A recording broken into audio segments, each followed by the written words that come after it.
Tips to improve your healthcare, part 6.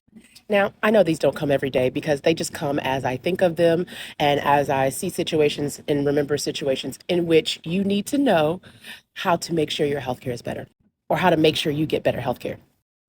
No is a full sentence, even in healthcare.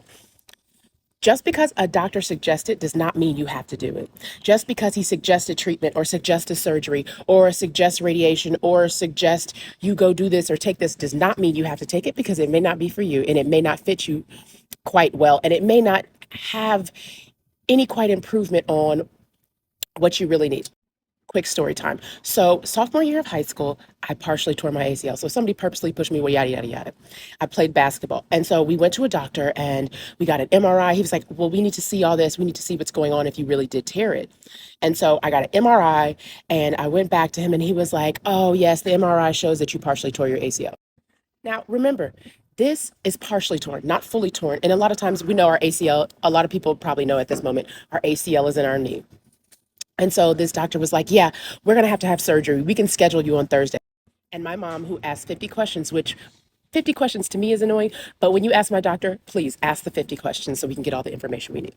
So she asked 50 questions and he was like, well, no, we'll just do it Thursday. She was like, no, no, we're going to get a second opinion. No. And so we went to this other doctor, took the MRI that I had already taken and showed him. And he was like, you don't need to do any surgery. You don't really need to do anything. All you need to do is make sure you build up the muscles around your knee. And he's like, a lot of these doctors just want to do surgery real quick because that's where they make their money. And he was like, as long as you do some physical therapy, these are the exercises you need to do. Lift some weights, make sure the muscles around your knee in that area are strengthened and strong, and wear this brace, you're good. And I was. And I told that story to say, no is okay. It is okay to say no because all these procedures or all these steps that they want you to, things that they want you to take, they may not be for you. And some of them haven't done the full research that is needed, or they're just suggesting because that's what they're used to doing. So stand strong in saying no. Stand strong in finding a second opinion and understanding what it is that is going on and why you need surgery or why you need this procedure and how much it's going to help or benefit or what are the odds. What are your statistics? Look at the full thing and be okay with saying no.